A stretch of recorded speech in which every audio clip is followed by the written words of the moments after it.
आज हम लोग 12वीं बोर्ड के हिंदी की एक कविता तुमुल कोलाहल कलह में कविता का अध्ययन करेंगे। तुमुल कोलाहल कलह में कविता के कवि जयशंकर प्रसाद हैं और इनका जन्म 1889 ईस्वी में वाराणसी के सुंघनी साहू परिवार में हुआ। इनके पिता देवी प्रसाद साहू के यहाँ साहित्यकारों का बड़ा सम्मान मिलता था। प्रसाद ने 8वीं कक्षा तक की शिक्षा क्वींस कॉलेज से प्राप्त की, परंतु परिस्थितियों से मजबूर होकर उन्हें स्कूल छोड़ना पड़ा तथा घर पर ही संस्कृत, फारसी, उर्दू और हिंदी का अध्ययन किया। किशोरावस्था में ही माता पिता तथा बड़े भाई का देहांत हो जाने के कारण परिवार का व्यापार उत्तरदायित्व इन्हें संभालना पड़ा, जिन्हें इन्होंने हंसते मुस्कुराते हुए संभाला। इनके जीवन संघर्षों में कष्टों में बीता है, पर साहित्य सृजन और साहित्य अध्यापन के प्रति वे सदैव जागरूक रहे। सन 1937 में इनका देहावसान हुआ। जयशंकर प्रसाद हिंदी के बहुमुखी प्रतिभा संपन्न साहित्यकार हैं। वे कवि, नाटककार, कहानीकार तथा उपन्यासकार के रूप में अपना विशिष्ट स्थान रखते हैं। उन्हें हिंदी का रविंद्र कहा जाता है।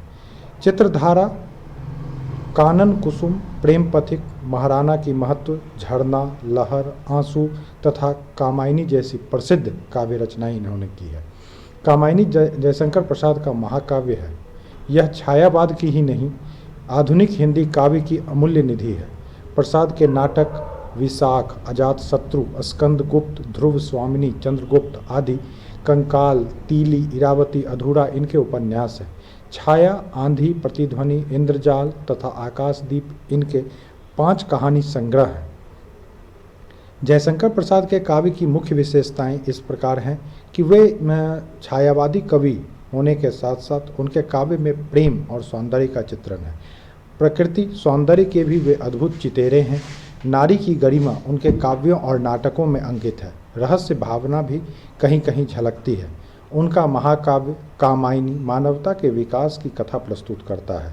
प्रसाद के काव्य के वस्तु पक्ष की भांति उनके काव्य का कला पक्ष भी सशक्त है। खड़ी बोली को साहित्यिक सौष्ठव प्रदान करने में उनका योगदान प्रशंसनीय है।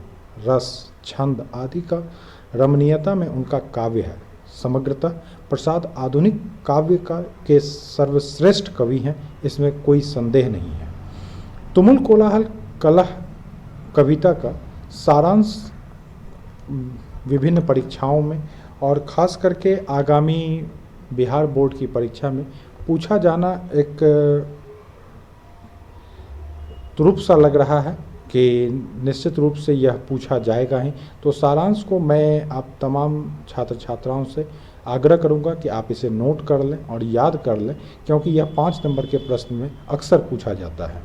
तो सारांश को आप इस तरीके से लिख सकते हैं कि प्रस्तुत कविता तुमुल कोलाहल कलह में शीर्षक कविता में छायावाद के आधार कवि श्री जयशंकर प्रसाद के कोलाहल पूर्ण कलह के उच्चतर स्तर से व्यथित मन की अभिव्यक्ति है।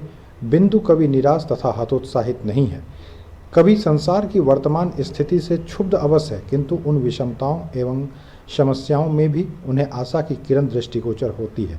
कवि की चेतना विकल होकर नींद के पुल को ढूंढने लगती है। उस समय वह थकी सी प्रतीत होती है, किंतु चंदन की सुगंध से सुवासित शीतल पवन उसे संबल के रूप में सांत्वना एवं स्फूर्ति प्रदान करती है। दुख में डूबा हुआ अंधकारपूर्ण मन जो निरंतर विषाद से परिवेष्टित है, प्रातःकालीन खिले हुए पुष्पों के सम्मिलन से उल्लसित हो उठता है। व्यथा का घोर अंधकार समाप्त हो गया है। कवि जीवन की अनेक बाधाओं एवं विसंगतियों का भुक्तभोगी एवं साक्षी है। कवि अपने कथन की संपुष्टि के लिए अनेक प्रतीकों एवं प्रकृति का सहारा लेता है, यथा मरुज्वाला, चातकी, घाटियाँ, पवन को प्राचीर झुलसावे, विश्व दिन, कुसुम, ऋतु, रत, नीरधर, अश्रुधर, मधु, मरकंद, मुकुलित आदि। इस प्रकार कवि ने जीवन के दोनों पक्षों का सूक्ष्म विवेचन किया है। वह अशांति, असफलता, अनुपयुक्तता तथा अराजकता से विचलित नहीं है। इस कविता के कुछ पद को हमने संकलित किया है, जिसका भावार्थ भी परीक्षाओं में अक्सर पूछे जाते हैं। जैसे पहला भावार्थ के लिए जो पद हमने लिया है वह तुमुल कोलाहल कलह में मैं हृदय की बात रे मन, विकल होकर नित्य चंचल, चेतना थक सी रही तब खोजती तब नींद के पल, मैं मलय की बात रे मन। इसकी व्याख्या हम लोग इस रूप में प्रस्तुत करेंगे कि प्रस्तुत व्याख्या पंक्तियां छायावाद के आधार स्तंभ महाकवि जयशंकर प्रसाद द्वारा रचित तुमुल कोलाहल कलह में शीर्षक कविता से उद्धृत है। प्रस्तुत पंक्तियों में कवि कहना चाहता है कि इस तूफानी कोलाहल पूर्ण वातावरण में मैं हृदय का सच्चा मार्गदर्शक हूँ। व्याकुल होकर मन जब थककर चंचल चेतना शून्य अवस्था में पहुंचकर नींद की आगोश में समाना चाहता है, ऐसे विषादपूर्ण समय में मैं चंदन के सुगंध में सुवासित हवा बनकर चंचल मन को सांत्वना तथा आनंद प्रदान करता हूँ। इस प्रकार कवि को अवसाद एवं अशांति वातावरण में भी उज्ज्वल भविष्य सहज ही दृष्टिगोचर होता है। दूसरे पद को हमने लिया है कि चिर विषाद विलीन मन की इस व्यथा के तिमिर वन की, मैं उषा सी ज्योति रेखा कुसुम विकसित प्रात रे मन। इसकी व्याख्या इस रूप में प्रस्तुत की जा सकती है कि प्रस्तुत व्याख्या पंक्तियां आधुनिक हिंदी साहित्य के प्रणेता कवि शिरोमणि जयशंकर प्रसाद द्वारा विरचित तुमुल कोलाहल कलह में शीर्षक कविता से उद्धृत है। प्रस्तुत पंक्तियों के माध्यम से कवि कहना चाहता है कि जब मनुष्य चिर विषाद में विलीन होकर घुटन महसूस करने लगता है, व्यथा रूपी अंधकार में भटकने लगता है, उस समय मैं श्रद्धा अर्थात आशा उसके लिए सूर्य की ज्योति के समान पथ प्रदर्शक तथा प्रस्फुटित पुष्प के समान जीवन को आनंदित करती हूँ। तीसरा पद जो हमने इसमें लिया है वह इस रूप में कि जहाँ मरु ज्वाला धधकती चातकी कनको तरसती उन्हीं जीवन घाटियों की मैं सरस बरसात रे मन। तो इसकी व्याख्या इस रूप में आप प्रस्तुत कर सकते हैं कि प्रस्तुत व्याख्या पंक्तियां छायावाद के प्रवर्तक कवि जयशंकर प्रसाद द्वारा रचित तुमुल कोलाहल कलह में शीर्षक कविता से उद्धृत है। प्रस्तुत पंक्तियों के माध्यम से कवि कहना चाहता है कि यहाँ मरुभूमि की ज्वाला धधकती है और चातकी जल के कण को तरसती है, उन्हीं जीवन की घाटियों में आशा बनकर मैं बरसात बन जाती हूँ। कवि का भाव है कि जिन लोगों की जीवन मरुस्थल की सूखी घाटी के समान दुर्गम विषम और ज्वालामय हो गया है, जहाँ चित चातकी को एक कण भी सुख का जल नहीं मिला हो, उन्हें आशा की एक किरण मात्र मिल जाने से जीवन में रस की वर्षा होने लगती है। अगला पद हमने इस रूप में संकलित किया है कि पवन की प्राचीर में रुक जला जीवन जा रहा झुक, इस झुलसते विश्व वन की मैं कुसुम मन कुसुम ऋतुराज रे मन। व्याख्या के रूप में इसे प्रस्तुत इस रूप में किया जा सकता है कि प्रस्तुत व्याख्या पंक्तियां महाकवि जयशंकर प्रसाद द्वारा विरचित तुमुल कोलाहल कलह में शीर्षक कविता से उद्धृत है। प्रस्तुत पंक्तियों के माध्यम से कवि कहना चाहता है कि जिन्हें इस अभागा मानव जीवन ने झुलसा डाला है और जिन्हें सांसारिक अग्नि से भागने का कोई उपाय नहीं है, ऐसे दुग्ध लोगों को मैं आशा रूपी बसंत की रात के समान सुख की आंचल हूँ। उनके झुलसे मन को हरा भरा बनाकर फूल सा खिला देती हूँ। पांचवा हमने पद इसमें लिया है कि चिर निराशा नीर धर से प्रतिच्छायित अश्रुसर में मधुप मुखर मरकंद मरंद मुकुलित मैं सजल जलजात रे मन। व्याख्या के रूप में प्रस्तुत व्याख्या पंक्तियां छायावाद के प्रवर्तक महाकवि जयशंकर प्रसाद द्वारा विरचित तुमुल कोलाहल कलह में शीर्षक कविता से उद्धृत है। प्रस्तुत पंक्तियों में प्रेम, देश प्रेम, मानवता, प्रकृति सौंदर्य और करुणा के अद्भुत चितेरे कवि शिरोमणि जयशंकर प्रसाद कहना चाहते हैं कि मानव जीवन आंसुओं का सरोवर है, उसमें पुरातन निशारूपी बादलों की छाया पड़ रही है। उस चातकी सरोवर में आशा एक ऐसा सजल कमल है जिस पर भौरे मंडराते हैं और जो मरकंद के से परिपूर्ण है। कवि की इन पंक्तियों में हृदय की अनुभूति, संगीत, मधुरिमा, कला की विदग्धता सहज ही दृष्टिगोचर होती है। तो ये तो बातें हो गई भावार्थ की। इसके साथ ही परीक्षाओं में, खास करके फाइनल परीक्षा में शॉर्ट क्वेश्चन और लॉन्ग क्वेश्चन भी बराबर पूछे जाते हैं। इन प्रश्नों को भी यदि आप याद कर लें तो निश्चित रूप से ये आपके लिए बहुत ही अच्छे होंगे और आप अधिक से अधिक अंक भी प्राप्त कर सकते हैं। जैसे पहला प्रश्न हमने लिया है कि हृदय की बात का क्या कार्य है, तो इस कोलाहलपूर्ण वातावरण में श्रद्धा जो वस्तुतः कामायनी है, अपने हृदय का सच्चा मार्गदर्शक बनती है। कवि का हृदय कोलाहलपूर्ण वातावरण में जब थक कर चंचल चेतना शून्य अवस्था में पहुंचकर नींद की आगोश में समाना चाहती है, तो ऐसे विषादपूर्ण समय में श्रद्धा सुगंध से सुवासित हवा बनकर चंचल मन को सांत्वना प्रदान करती है। इस प्रकार कवि को अवसाद एवं अशांतिपूर्ण वातावरण में भी उज्ज्वल भविष्य सहज ही दृष्टिगोचर होता है। दूसरा प्रश्न हमने लिया है कि कविता में उषा किस भूमिका का उल्लेख है।